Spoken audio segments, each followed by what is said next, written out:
સૂર્યાસ્ત પછી 5 કામ જરૂર કરજો.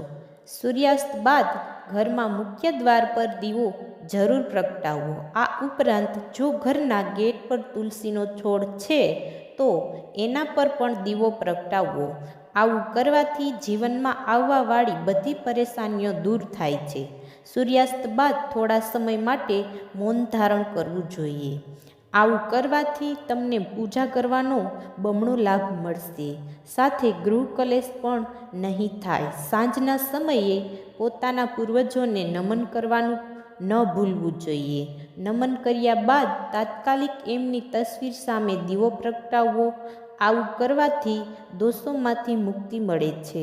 સૂર્યાસ્ત બાદ અથવા સૂર્યાસ્ત સમયે સૂવું વર્જિત માનવામાં આવે છે. સાંજે જ આ સમયે ભોગ અને સ્ત્રી સાથે સૂવું પણ વર્જિત છે. એનાથી ધન અને સ્વાસ્થ્યની હાનિ થાય છે. સંધ્યાના સમયે ઘરમાં અંધારું ન રાખવું જોઈએ. આવું કરવું ખૂબ જ અશુભ માનવામાં આવે છે. જો મિત્રો વિડીયો પસંદ આવ્યો હોય તો વિડીયોને લાઈક કરો, શેર કરો અને સબસ્ક્રાઈબ કરો. વિડીયો જોવા બદલ આપ સૌનો ખૂબ ખૂબ આભાર.